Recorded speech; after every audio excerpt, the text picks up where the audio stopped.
Dagoeneko indarrean dira 0-3 urte arteko haurrak dituzten familientzako 200 euroko laguntzak Araban, Bizkaian eta Gipuzkoan. Horiez gain, 3-7 urte bitarteko haurrentzako ere aurreikusi ditu Eusko Jaurlaritzak. Seme-alabak hazi eta mantentzeko laguntzak 200 eurokoak dira 3 urte bete arte eta familia ugarien kasuetan 100 euro gehigarri beste seme-alaba bakoitzeko horiek 7 urte bete arte. Iñigo Urkullu lehendakariak 2022ko maiatzean iragarri zuenez neurriaren helburua da jaiotza tasetan joera negatiboa aldatzea. Bere aldetik, Lide Amilibia gizarte politiketako sailburu ordeak nabarmendu du oso neurri garrantzitsua dela eta aurrekontutik 110 milioi euro baino gehiago bideratu dituztela prestazio horiei aurre egiteko.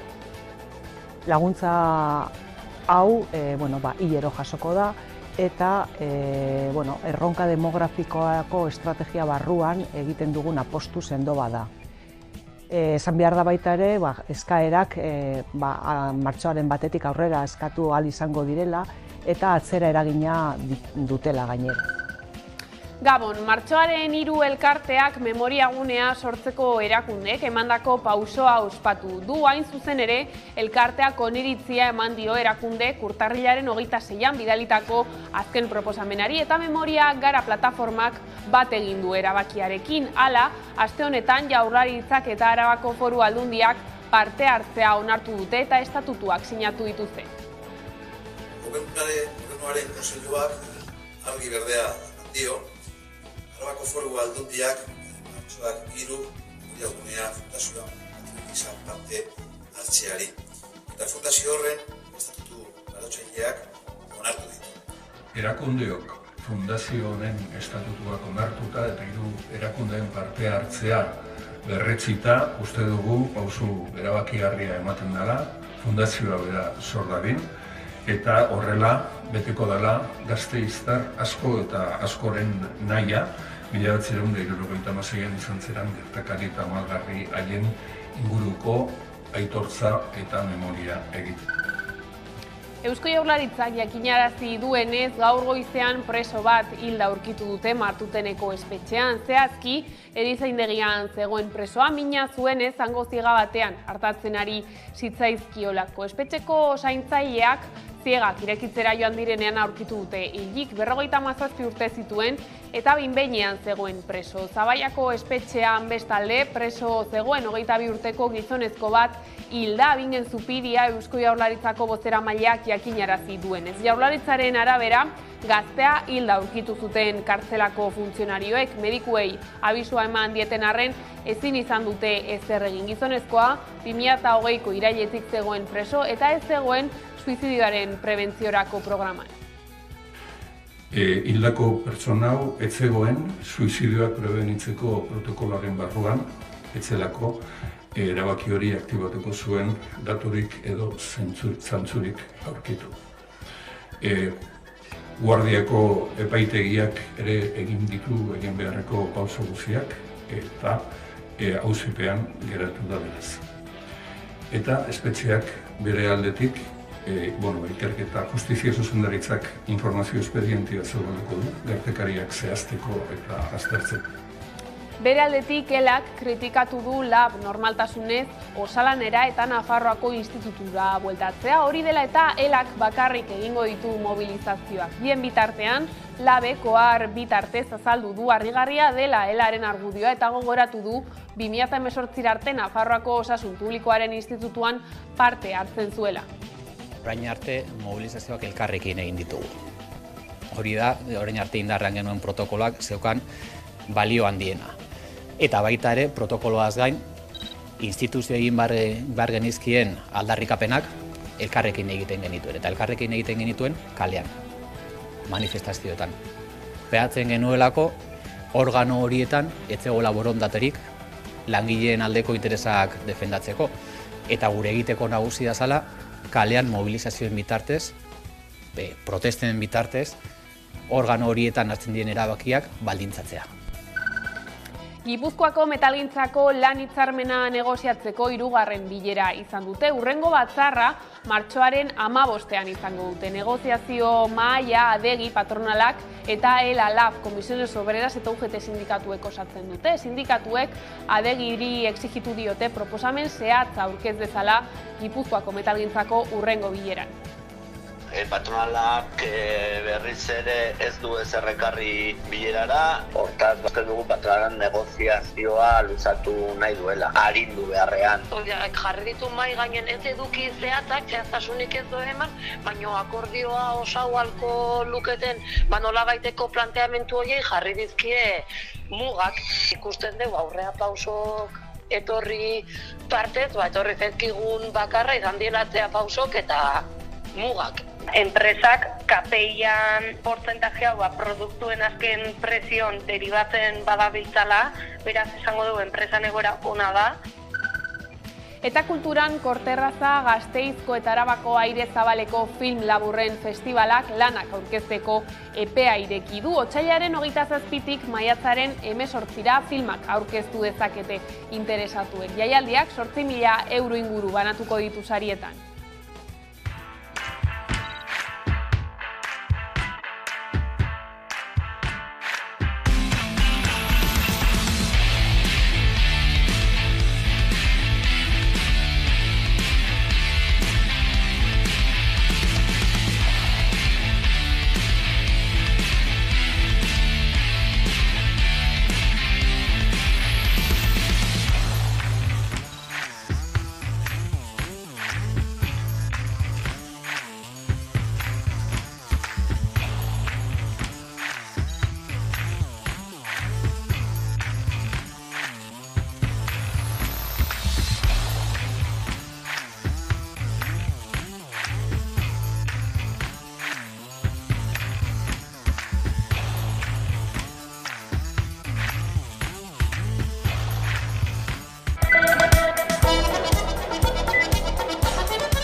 Ongietorriak gaueko albistegira. Indarrean dira 0-3 urte arteko haurrak dituzten familientzako 200 euroko laguntzak Araban, Bizkaian eta Gipuzkoan gaurtik aurrera. Jaurlaritzaren arabera, 75.000 pertsona inguru baliatu ahalko dira laguntzaz.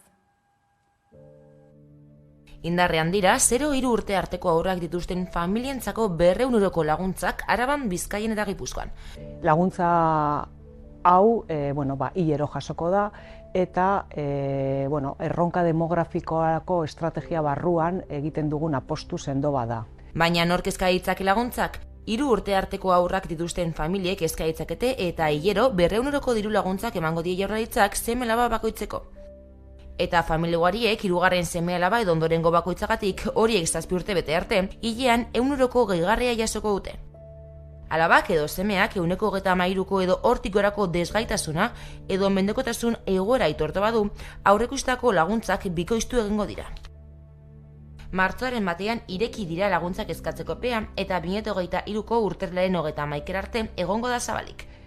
Esan behar da baita ere, eskaerak martxoaren 1etik aurrera eskatu ahal izango direla eta atzera eragina dutela gainera. Laguntza horiek gainera bateragarriak dira egungo kenkari fiskalekin eta baita dirusarreak bermatzeko errentak seme-alabak izateagatik jada ematen dituen diru laguntzekin ere.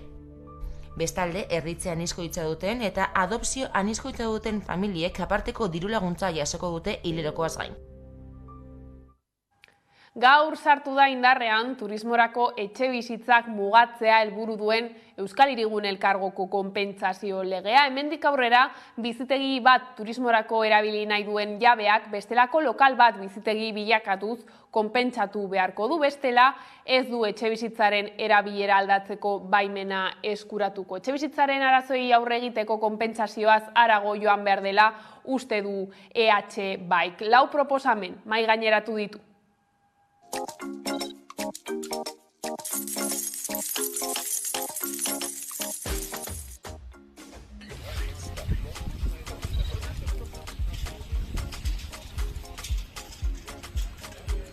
zailtasunak dituzten gero eta alokatzaile gehiagoren deiak jasotzen dituela eta aldak egunero alokatze kontratu iruzurtien praktika masibo bat ikusten du.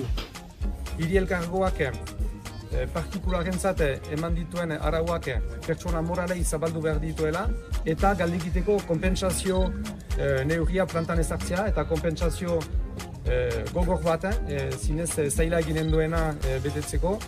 Konpentsazioa behar dugu Airbnb bezalako apartamentoak ez zabaltzeko eta hemen bizitzeko urte guzian behar ditugun etxe bizitzak errekuperatzeko. Gai zaldatuta ELAK eta LABek 2010ean erabaki zuten bi erakundetatik alde egingo zutela. Hala ELAK kritikatu du LAB normaltasunez osalanera eta Nafarroako institutura bueltatzea. Hori dela eta ELAK bakarrik egingo ditu mobilizazioak, bien bitartean LABek ohar bitartez azaldu du harrigarria dela ELAren argudioa eta gogoratu du 2018 arte Nafarroako Osasun Publikoaren Institutuan parte hartzen zuela.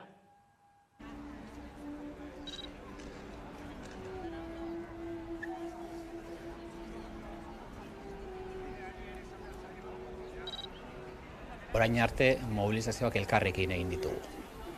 Hori da, orain arte indarrean genuen protokoloak zeukan balio handiena. Eta baita ere, protokoloaz gain, instituzio egin behar genizkien aldarrikapenak elkarrekin egiten genituen. Eta elkarrekin egiten genituen kalean, manifestazioetan. Behatzen genuelako, organo horietan etzegoela borondaterik langileen aldeko interesak defendatzeko.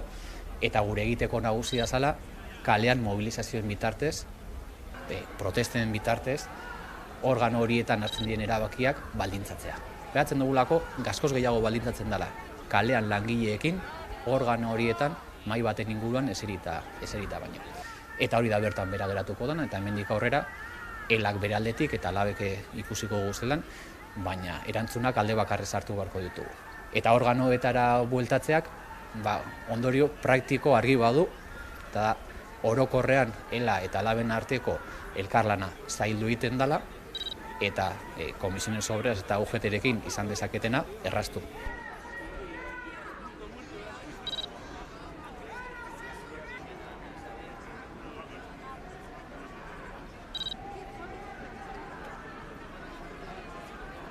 Eta guretzat gai oso sentiberak diren gai batzu elkarrekin landu nahi izan ditugu eta zaindu ditugu.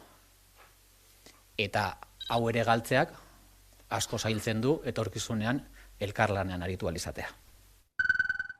Gipuzkoako metalgintzako lan-hitzarmena negoziatzeko 3. bilera izan dute. Hurrengo batzarra martxoaren 15ean izango dute. Negoziazio mahaia adegi patronalak eta ELA, LAB, Comisiones Obreras eta UGT sindikatuek osatzen dute. Sindikatuek adegiri exigitu diote proposamen zehatz aurkez dezala Gipuzkoako metalgintzako hurrengo bileran. Izan ere salatu dutenez, patronalak gainontzeko lurraldeetan adostutako eduki txikiak inposatu nahi ditu.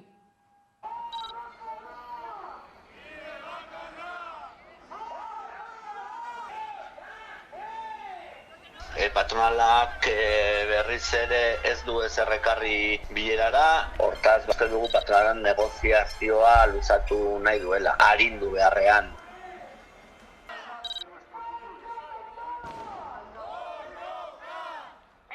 Jarri ditu mai gainen ez eduki zehatzak, zehaztasunik ez du eman, baina akordioa osau alko luketen nolabaiteko planteamentu horiei jarri dizkie mugak.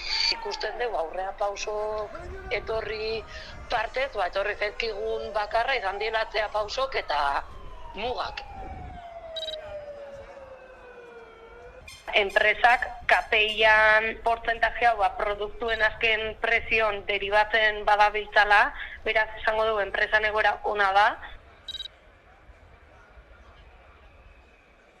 Akordio bat nahi baldin badeu, borroka izango dela akordioa baldintzauko don modu bakarra. Hurrengo egunetako beste sindikatu deitea gure artean elkartu eta nolabaiteko mobilizazio batzuk adosteko patronalan jarrera aldatzen dan. Negoziaketa oraintxe hasi da, baina garbi da ona da, ez badao eduki nahikorik edo negoziaketa momentu batean agortzen baldin bada, guk bai konfrontaziora juteko autua hartuko deula, eta egia dare bai beti esan deula, azkenen batasunak indartze gaitula. Oraingoz badakiguna eta gure konpromisoa da asanbladak egitea gure komarketako afiliazio eta militantziarekin. Eusko Jaurlaritzako Osasun Saila eta sindikatuak gaur ziren elkartzekoak. Hala ere, sindikatuak ez dira agertu mahai sektorialaren bilerara. SATXE, KELAK, LABek, SM, Comisiones Obrerasek eta UGTek azaldu dutenez, zuzendaritzak ez du borondaterik erakutsi Osakidetzako lantaldeak pairatzen dituen arazo larriei konponbidea bilatzeko.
Gai zaldatuta, memoria gunea sortzeko erakundeek emandako pausoa ospatu du Martxoak 3 elkarteak. Hain zuzen ere, elkarteak oniritzia eman dio erakunde urtarrilaren 26an bidalitako azken proposamenari eta Memoria Gara plataformak bat egin du erabakiarekin. Hala, aste honetan Jaurlaritzak eta Arabako Foru Aldundiak parte hartzea onartu dute eta estatutuak sinatu dituzte.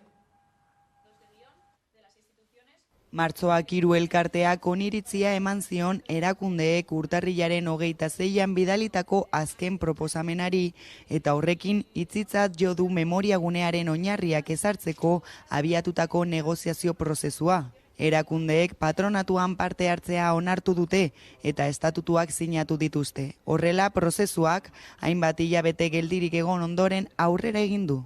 Erakundeok fundazio honen estatutuak onartuta eta 3 erakundeen parte hartzea berretzita uste dugu pausu erabakigarria ematen dela, fundazioa bera sor dadin, eta horrela beteko dela Gasteiztar asko eta askoren nahia, 1976an izan ziren gertakari eta malgarri haien inguruko aitortza eta memoria egiteko. Gobernuaren kontseiluak argi berdea eman dio, Arabako Foru Aldundiak Martxoak 3 memoriagunea fundazioan patroi gisa parte hartzeari. Eta fundazio horren estatutu arautzaileak onartu ditu. Memoriagunea abian jartzeko akordioak 3 oinarri edo baldintza izango ditu. 2021eko hitzarmena errespetatu beharko dute, fundazioaren estatutuen helburuak zuzenduko dituzte eta biktima bat egongo da lehendakari ordetza postuan. Eta bueno, esan beharra dago, naiz eta nahiko nekagarri esan presozio honetan egotea, indarrak atera ditugula, aurrera jarraitzeko, presionatzen jarraitzeko, eta azkenik lortu dugula, eta guretzat izan dela garaipen bat, lortzea 2021an adostutako lankidetza hitzarmen hori aurrera eramatea. Gauzak horrela memoriagunean nola izango den eta zer eskainiko duen erabaki behar dute hurrengo hilabeteotan. Ez genuen nahi, argi genukan ez genuela nahi izatea nolabait memoriaren enkapsulamendu bat, nahi genuen izatea zentro ireki bat, zeinak lotuko dituen atzoko eta gaurko borrokak, Martxoaren 3ak ere hori irakasten digu. Bestalde, Espainiako gobernuak patronatuan sartzeko asmoa iragarri du. Aurrekontu orokorretan proiektuarentzako 600.000 euro bideratu ostean. Eusko Jaurlaritzak, Arabako Aldundiak eta Gasteizko udalak ziurtatu dutenez ez dute eskaera ofizialik jaso. Biktimen elkartea berriz erabaki horren aurka azaldu da. Ostiral honetan, 1976ko martxoaren 3an Gasteizen gertatutako sarraskiaren 47. urteurrena izango da. Azken asteotan martxoak 3ko memoriagunea albistea izan da. Izan ere, asteartean Eusko Jaurlaritzak eta Arabako Foru Aldundiak parte hartzea onartu dute eta estatutuak sinatu dituzte. Ostiralean, Gasteizko udalak sinatuko ditu eta horrekin ekimena aurrera eramateko prozesua martxan jarriko da. Horri buruz hitz egin dugu Nerea Martinez de Aranburu Zabalarekin, martxoak 3 elkarteko kidea, eta Pedro Maria Martinez Ozioren iloba, eta Julen Diaz de Argoterekin, Memoriagarako kidearekin. Beitu, 47 urte daramatzate borrokan elkarteko kideak, egia, justizia eta erreparazioa lortzeko. Egian aurrera pausu itzelak eman dira, zeren eta kriminalizatuta izan dira langileak, izan ziren langileak hasieran, eta orain ja bertsio hori guztiz desmontatuta dago. Hasieratik Gasteizko herriak bazekien gertatutakoa, baina komunikabideetan beste realitate bat saltzen zen, eta alde horretatik aurrera pausuak itzelak izan dira. Justizia, hor gaude, justizia unibertsalagatik borrokan, gertatutako erantzuleak epaitutak izan daitezen. Alde horretatik ez dugu emaitza handirik jaso, baina bai indarrez jarraitzen dugu borrokan jarraitzeko. Eta erreparazioan nik uste dut hemen egitea lortu dugun memoriala izan daitekela, martxoak 3ko memoriala izan daitekela biktimak erreparatzeko tresna importantea. Eta memoriala hori aurrera ateratzea lortu dugu hemengo gizarte eragileei esker. Gu izan bai gara hasieratik alderdi politikoak presionatu izan ditugunak eta bultzatu izan ditugunak memorialara eraikitzeko aurrera pausuak emateko. Azkenengo hilabetetako negoziazio prozesuan biktimok sentitu gara nahiko gaizki tratatuta.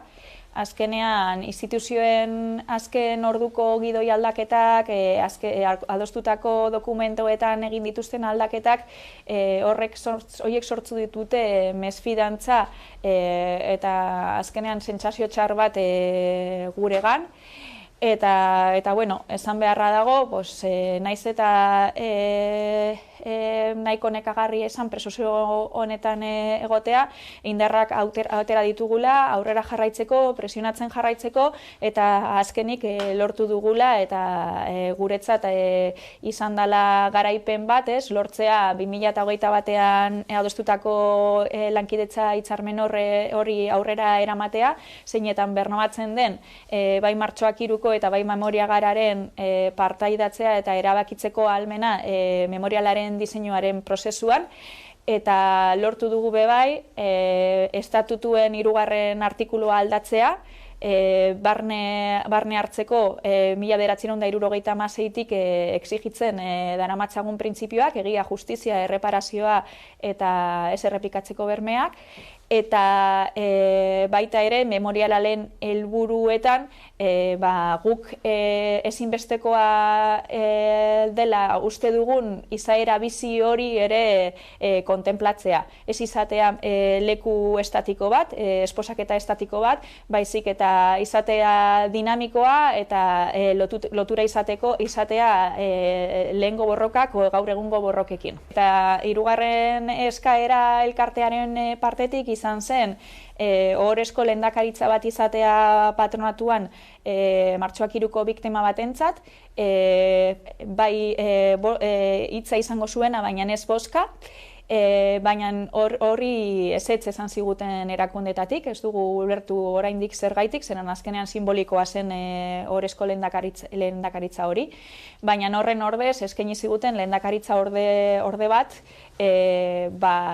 biktimon 4 bokaletako 4 batzordekidetako batentzat. Lehendik eta martxoaren 3ko elkarteak bazuen, ahalegin edo nahi hori, martxoaren 3ko San Francisco Eliza honetan memoria zentro bat egoteko, hau izan ahal izateko. baina momentu horretan ikusi genuen igual martxoaren 3ko elkarteak dituen dinamika anitzetaz gain, horretaz gain badu bere egutegi propioa. Orduan pentsatzen genuen elkartu ginen eta pentsatu genuen interesgarria izango zela elkarte bat sortzea, batez ere problematika horri aurre egiteko. Horrela esan duzun bezala, lehenik eta behin manifestu moduko bat idatzi genuen, zeinetan Gasteizko pertsona, eragile ezberdinak batu egin ziren, kultura arlokoak, hezkuntza arlokoak, kazetariak, denetarik pixkat, eta proiektu hori martxan jarri genuen, ondo esan duzun bezala, 2018ko iraian. Egia esan nahiko sorpresa handiarekin hartu genuen, ze, PSE inoiz ez da gurekin kontaktuan harremanetan jarri, uste dugu badela zerbait guztiz elektorala, ikusita udal hauteskundeak datozela, eta uste dugu Espainiako gobernuak badituela martxoaren 3arekiko memoria zentro horretan sartu baino lehen badituela egiteke gauza asko, bakarrik pare bat gogoratzearren, oraindik mantentze ditu Fraga Iribarneren bustoa Espainiako Senatuan, eta Martin Villa kondekoratzen jarraitze dute, eta bestetik martxoaren 3ko elkarteak parte hartzen duen Argentinako kereian ez dute batere laguntzari jaso Espainiako gobernutik ari gehiago. Ahal izan dutenean, Espainiako gobernua eta justizia prozesu hau torpedeatzen saiatu dira. Orduan uste dugu memoria zentro horretan sartu baino lehen, bereziki Espainiako gobernuak badituela gauza asko egiteke. Eta Gasteiztik Iruñara salto, Labriteko pasarelaren obretan legez kanpoko gainkostua egon dela salatu du Iruñeko EH Bildu. Koalizioaren arabera, hasierako aurrekontuarekiko alde handiagoa da legeak baimendutakoa baino, eta horri ihes egiteko Enrique Maiaren udalak zatikatu egin du ordainketa. Pasaden astean, Iruñeko Maia alkateak Labriteko saldainaren berrirekiera ekitaldia egin zuen. Hori bai, Navarra Suma bakarrik egon zen inaugurazio horretan, ez baitzen beste alderdietako ordezkaririk agertu bertan. EH Bilduk Navarra Suma kobra hau iluntasunez kudeatu duela salatu du eta obraren kostu erreala ikertzeko batzorde berezi bat eskatu du. Jakin izan dugu batetik izkutatzen aritu direla txosten bat aseguradorak egindakoa, nun gezurtatu egiten den Enrique Maiak eta bere taldeak esan dutena. Beritu txostenean esaten da espresuki konponketa hau antiekonomikoa dela. Beste modu batez esan da, guk hasieratik esan genuen teknikoki obra hau ruina bat zela. Labriteko zanlaina 2016tik izan da itxita, eta legegintzaldi hasieran Enrique Maiaren udaltaldeak 24 ordutan zabalduko zuela adieraziarren 4 urteren ostean ireki du. Hori gutxi balitz hasiera batean kostatu zenaren diru bikoitza bideratu diote konponketa lanei. Honen inguruko xehetasun gehienak oraindik ere ez ezagunak dira. Konbentzituta gaudela, persuadituta gaudela UPNek obraren inguruko ordainketak zatitu dituela eskutatzeko gastuaren 70% baino altuago dela desbideraketa, eta beraz, legez kanpokoa dela. Ez izan inolako zalantzarik ez gaurtik aurrera konpromiso irmo bat hartu nahi dut zuekin. Hau da, espediente honi eta inguruan duen guztiari irekiko diogu auditoretza prozesu sakona gobernura iritsi bezain pronto, eta hori okerez banago gertatuko da ekainean. Iruñeko udalaren Navarra Sumaren azpiegitura proiektuen artean polemikoenetakoa izan da Labriteko saldainarena legegintzaldi honetan.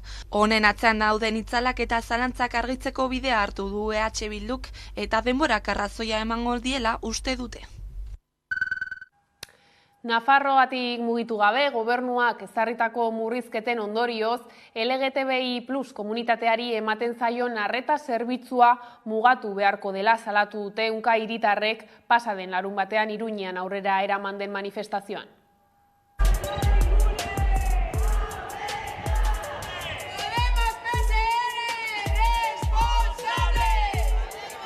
Orain arte Katalingunek egiten zuen lana zen Nafarro osoan sensibilizazioa, herriz herri udaletxeekin, kultur eragileekin, kulturretxeekin, eskolekin lan bat egiten zuen eta hori dena bertan bera geratu da. Orain argi dugu hau izan dela zuek egin duen maniobra bat, Katalingorrik orain arte egin duen lana berenganatzeko. Ez dugu beste zentzurik hartzen, ez dugu lertzen zergatik ez duen hitz egin nahi, kolektiboarekin, ez dugu lertzen zergatik ez duten hitz egin nahi Katalinguneko profesionalekin, eta zergatik ez duten kolektiboarekin kontatzen proiektu berri bat egin nahi badute, proiektu hori denen artean partekatzeko eta eraikitzeko.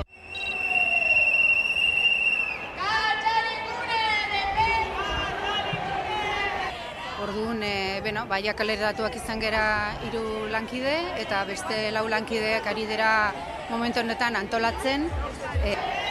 Iruñean zerbitzua zentralizatzea suposatzen du Nafarroko landeremua bilutsik ustea. Hemen ematea bakarrikan suposatzen du izugarrizko atzera pauso bat.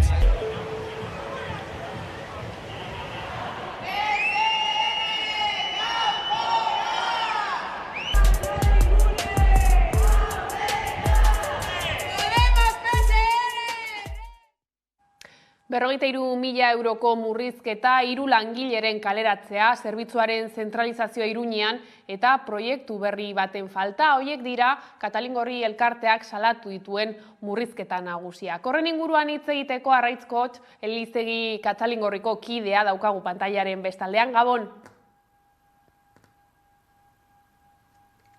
Kaixo, Gabon. Kaixo. Zein da egoera?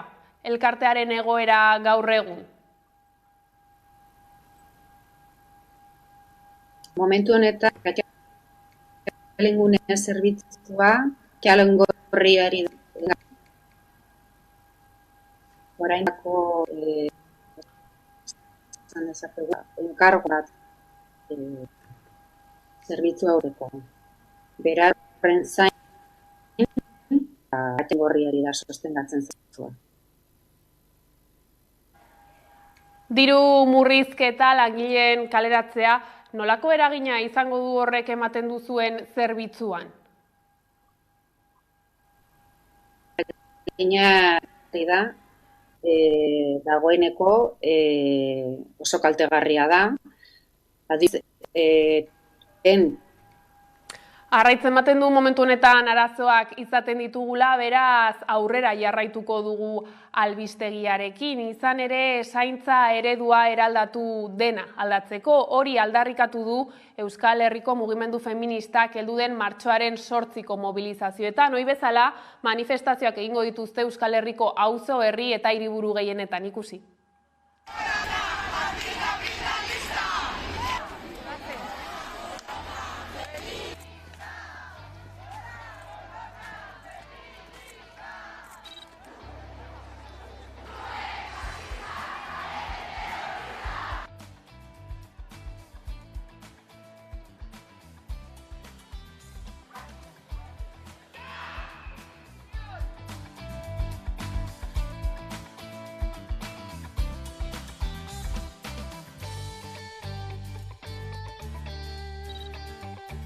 Eta aurrean dugun zaintzia sistema heteropatriarkala suntsitzeko, martxoaren 8an Euskal Herriko kaleak hartuko ditugu.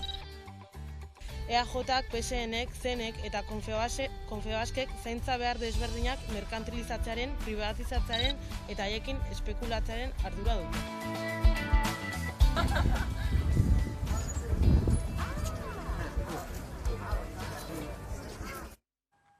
Emakumeen nazioarteko eguna agertu dagoelarik, Nafarroako gobernuak bere kanpaina aurkeztu du. Zuregatik, guztiengatik lemaren bidez, adina eta egoera alde batera utzita berdintasuna lortzeko egindako ekarpenak nabarmentzen dituzte.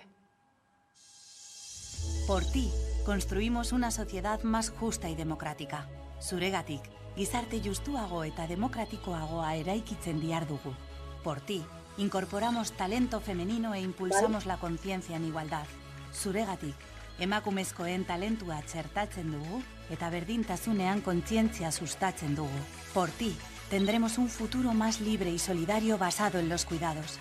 Zuregatik, zaintzain oinarritutako etorkizun askeagoa eta solidarioagoa izango dugu. Por ti, por todas. Zuregatik, guztiengatik.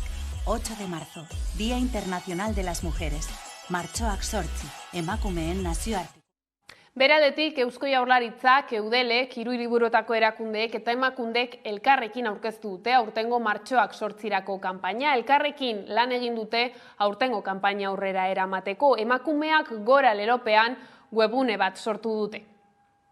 Gisa ezin dugu beste aldera begiratzen jarraitu. Egiturazko aldaketak behar ditugu emakumeok lidergo posizioetara heltzeko ditugun zailtasunekin amaitzeko. Erabakiak hartzen diren lekuetan emakume gehiago behar ditu. Eta berdintasunez iristeko aukera izan behar dugu. Horretarako gure ahalmen guztia berdintasunean garatzeko aukera emango digun gizarte bat eraiki behar dugu. Emakumeak gora egiteko aurkitzen dituzten oztopoak gainditu behar ditugula aldarrikatzen du kanpaina honek. Baina honekin batera, baita ere pedagogia pixka bat ere egin nahi izan dugu. Nolabait, ez genuen geratu nahi lelo batean bakarrik. Horregatik, kanpaina honi gehitu zaio webgune berezi bat emakumeakgora.eus. Eta honetan saiatu gara azaltzen. Nolabait, zeintzuk diren emakumeek lidergo eta erabaki postuetara heltzeko dituzten zailtasunetako batzuk.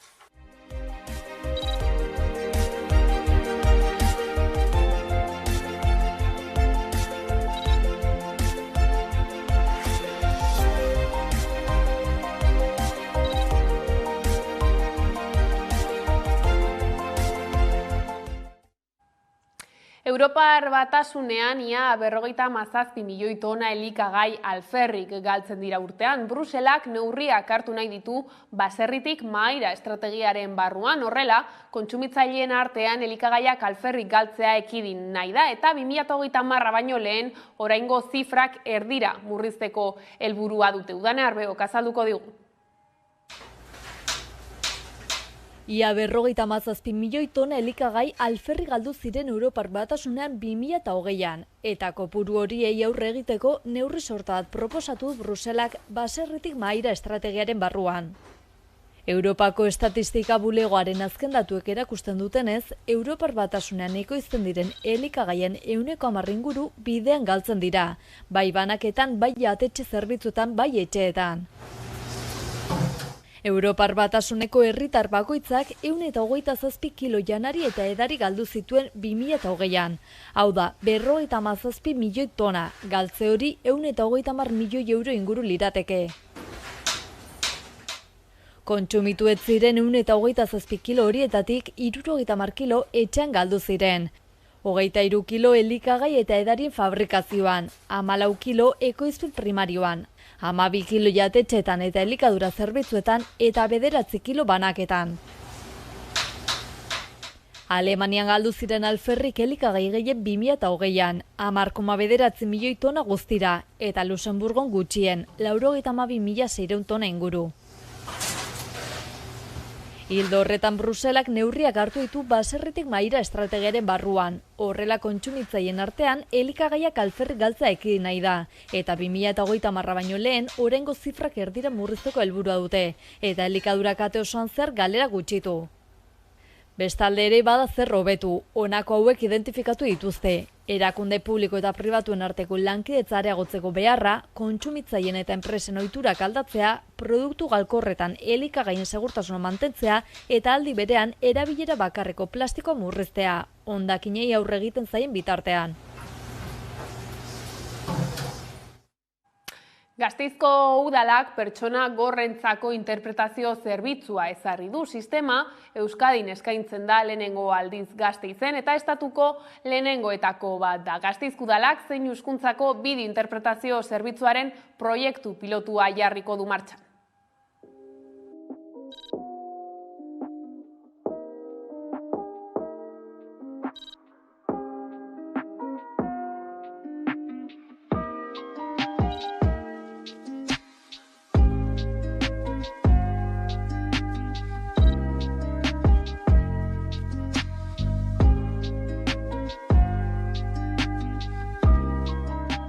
Zerbitzu hau aitzindaria da eta harro sentitzen gara gasteiztarrak garen aldetik. Baina era berean ez da ahaztu behar oztopo asko daudela oraindik, hezkuntzaren, osasunaren, lanaren eta aisialdiaren esparruetan.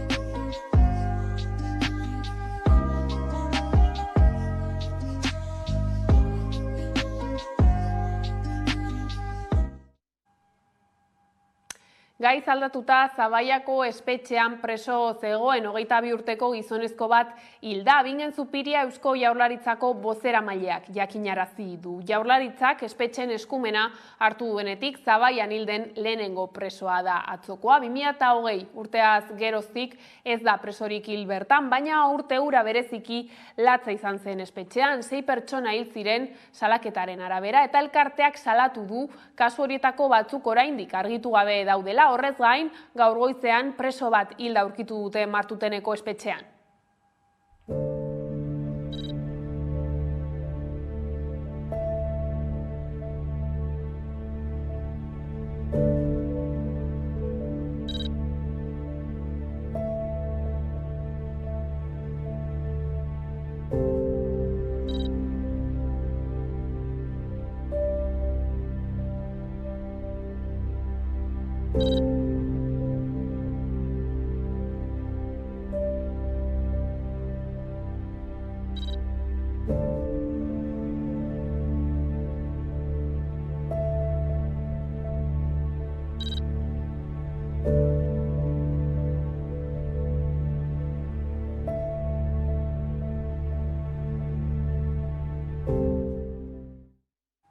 Ipar Euskal Herrian etxegabe bat hilik aurkitu zuten atzo goizaldean Hendaiako Kaneta portuan. Hildakoa 50 bat urteko gizon bat zen eta suhiltzaileek antzeman dute hilotz. Aipaturiko hiri eremua etxerik ez duten pertsonen biltoki bilakatu da aspaldi honetan. Hala, egoera horrek jakitera ematen du elkarteek sarritan oroitarazten duten zerbait. Kaleetan bizi den jendeari aterpetik harago laguntza integrala behar zaiola bermatu.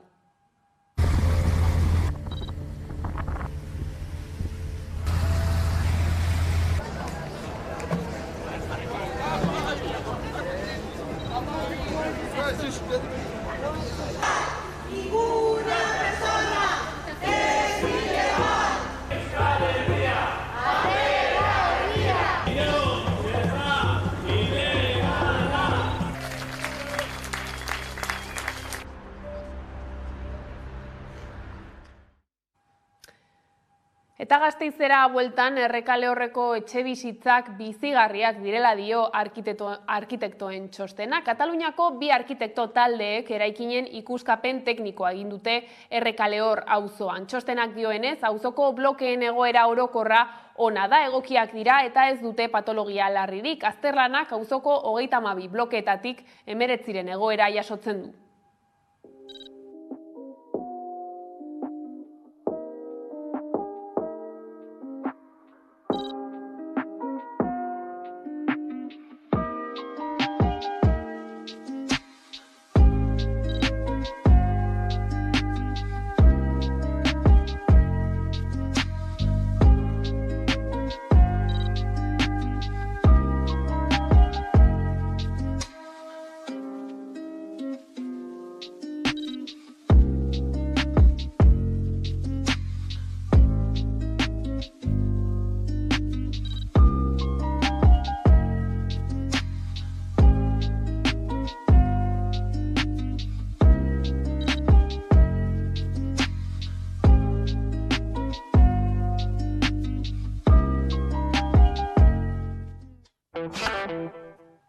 Gizarte arlotik kultur arlora salto. Gipuzkoan bestalde 6 milioi euro bideratuko dituzte kultura eragilei laguntzeko. Informazio gehiagoren berri izateko Udane Arbeo lankidea izan dugu gaur goizean Donostian.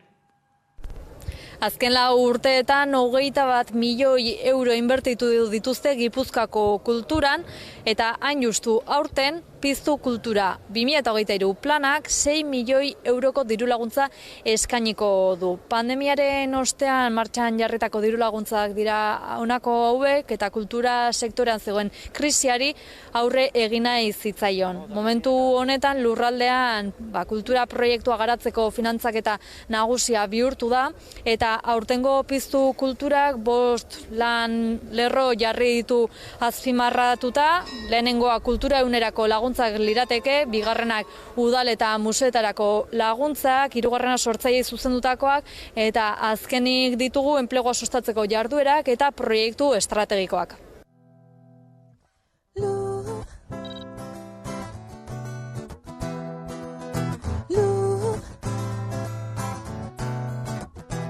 Isa 6 milioi euro, baina azkenerako gu konturatuta gauz eta onartu behar dugu diru hau, milioi hauek, zera kopuru hauek, palanka baino ez dira martxan dauden eta martxan jarri nahi diran proiektu guztiak sustatzeko eta eragiteko.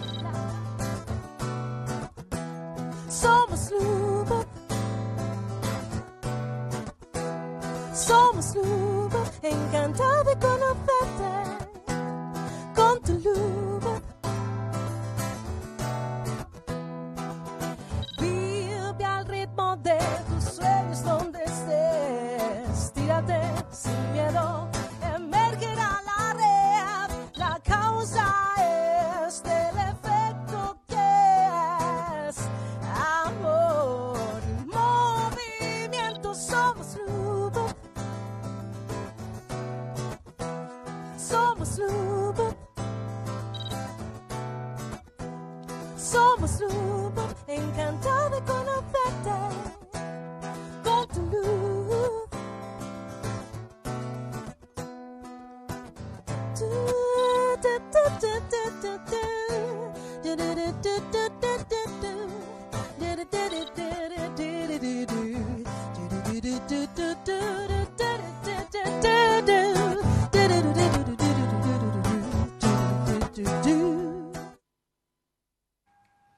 Bestalde, Javier Muguruzak bere azken diskoa aurkeztu berri du, Txitxarroa eta Atuna udane.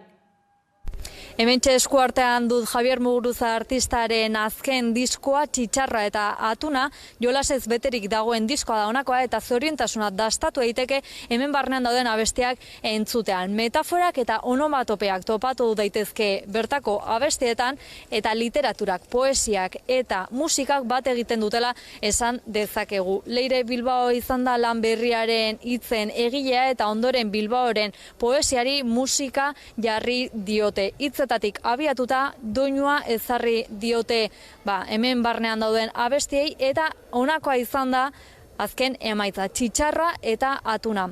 10 abestik osatzen dute diskoa, eta aurrei, gurasoei eta aitona monei zuzenduta dagoela aipatu digu artistak berak. Bestalde, zer topatuko dugun azaldu digu, ikus dezagun. Musikariak eta ekipoa nahiko antzekoa da, baina esango nuke registro desberdina dagola, ez? Aurrekoan, bat aipatzearen, Inigo Astizen hitzak ziren, eta esango nuke, ganberroxeagoak edo zirela, eta hauek behar bada goxoagoak, bururatzen zait, ez dakit, bereizteagatik pixkat, ez? Instrumentazio aldetik esango nuke rockeroagoa zela, hau behar bada jostalariagoa, batez ere ritmikoki, eta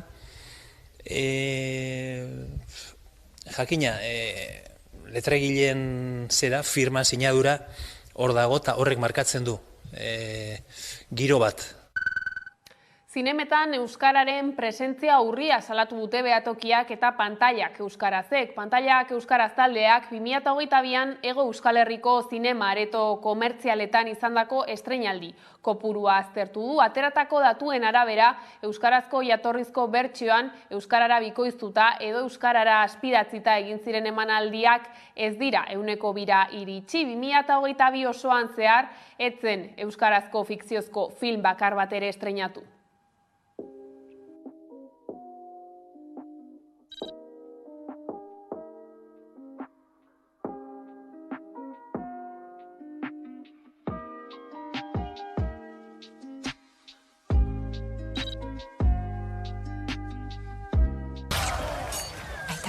beharra bete du, oentarren babesteko. Aita! Nik gabe, noizbait, zainduko duk Ibarra. Hitz eman egidak. Utiko, ular sendoa beharko du, Ibartion izaiteko.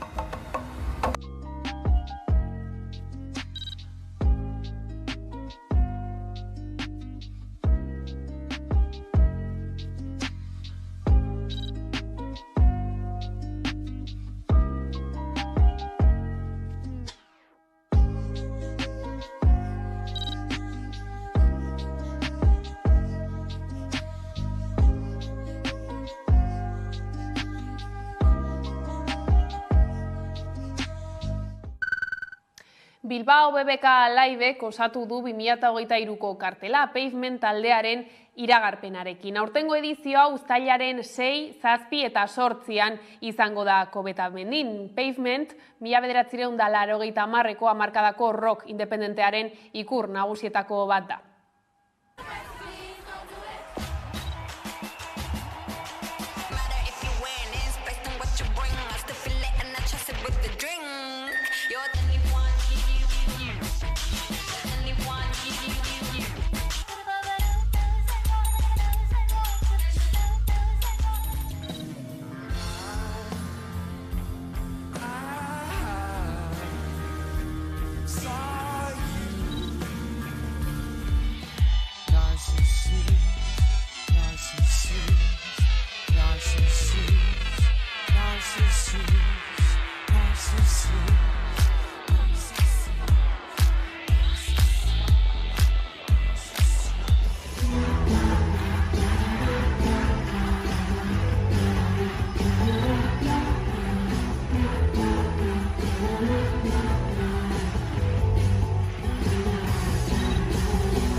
Hamaika telebista hotxa azpidatzi moduan ematen hasi da bere web horrian, orain NLP teknologiak langunearekin elkarlanean. Duela aste batzuk dago martxan eta frogatuta adimen artifiziala baliatuz.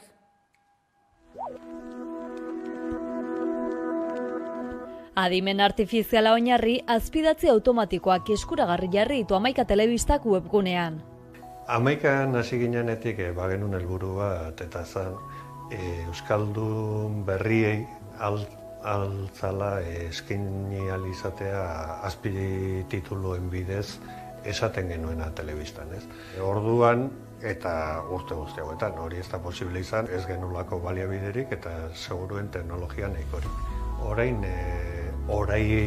NLP teknologia etxearekin, Eluiar Fundazioak kudeatzen duenarekin, posible izan du hori lantzea, bai elkarlanean azkenean beraiekin, eta kamekin ere bai beste gure aliatu teknologiko bat aspaldikoa, ez.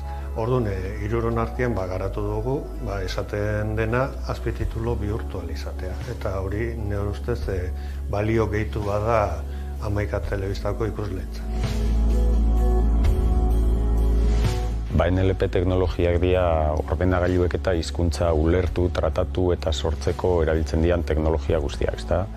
Eta hor sartzen dira bai itzulpen automatikoa edo baita hizketaren ezagutza eta azpititulazio automatikoa, hizketaren sorkuntza, chatbotak, lako mila gauza. Hamaika telebistarentzako egin duguna da gure azpititulazio automatikoko teknologia integratu hamaikako lan prozesuetan, ez da? Orduan, albiztiak edo edozein bideopieza eta grabatzen danean eta katalogora igotzen danean edo publikatzeko igo behar denean aukera dago, nahi bada automatikoki azpititulatzeko, eta nahi izan ezkero azpititulu automatiko horietan da zen akatsak zuzentzeko eta gero publikatzera bidaltzeko. Eta egin dugu gure teknologia hori bertan integratu eta egokitu. Horretarako hamaikak urtea baliatu du kazeteriak formatu eta sistemari behartzuen informazioa erakusteko. Egia da, azpidatziak automatikoki kudeatu ahal izateko, kazetariek hilabete deixente pasa dituztela lanean, sistemari erakusten eta zuzenketak egiten, gaur egunean zuzenketarik egin gabe ere ikusentzulei eskaini ahal izateko azpidatzi automatiko hauek. Azpidatziak martxan jartzeko helburu nagusia izan da batez ere irisgarritasuna. Irisgarritasuna bai entzuteko arazoak dituzten pertsonetan pentsatuz, baina baita ere euskara ikasten ari diren hoientzako lagungarri gisa. Aurrera begira erronkak izango dira, albisteetan ez ezik, elkarrizketetan eta saioetan eduki gehiagotan azpidatziak eskintzeko aukera izatea, eta baita zergaitik ez beste hizkuntza batean dauden elkarrizketak euskeratzea, edota kanpora begira ere interesgarria iruditzen zaigun edukia euskeraz sortu eta beste hizkuntza batzuetan azpidatzia izateko gaitasuna izatea. Hurrengo erronkak albiste ez haratago elkarrizketak eta saio ezberdinak eskaini ahal izatea izango dira. Eta aurrerantzean ere proiektu hauekin jarraituko dugu, bai orai NLP-rekin eta bai kamekin eta beste batzurekin ere, espero dut topatzea berriak ere.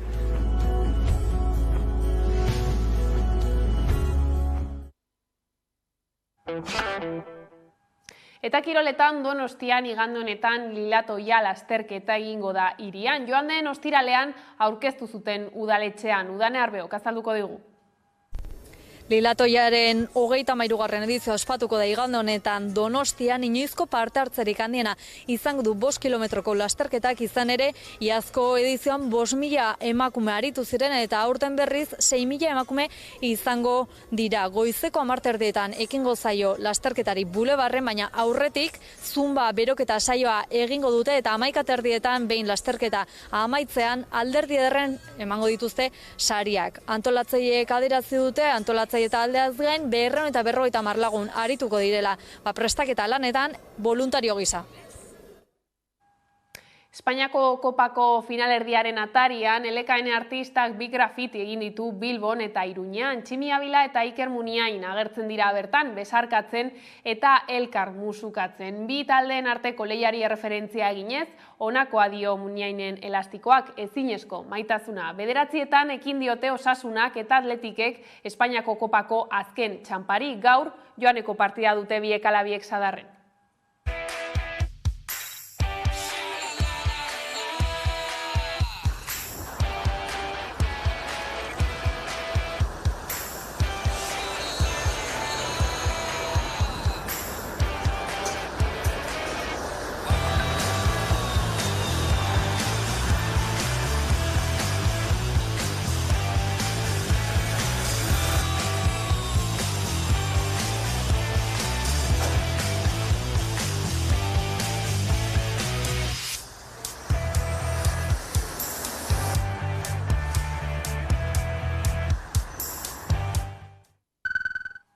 Eta Araban ireki da estibalizko igoera klasikoan izen emateko epea. Lasterketaren 36. edizioa izango da urtengoa eta betiko lez 15,1 kilometrokoa izango da.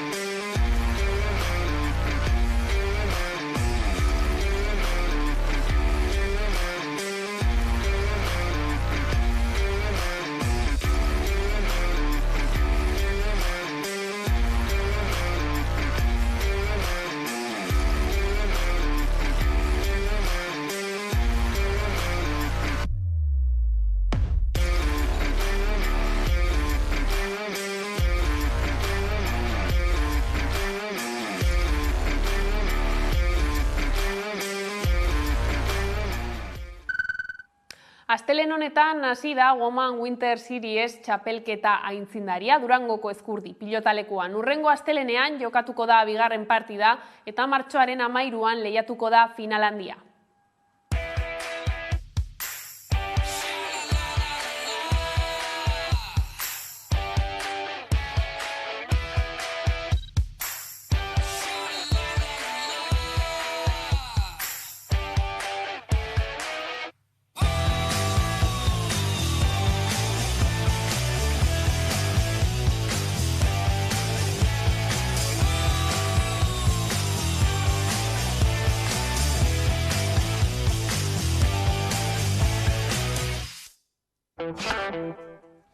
Eta horrela iritsi gara albistegiaren bukaerara, horiek izan dira gaueko albistegiak gurean gaur utzi dituena. Gogoratu guztiak eta gehiago nahi duzuen aldiro 11 puntu eusatarian daudela eskuragarri. Bihar arte.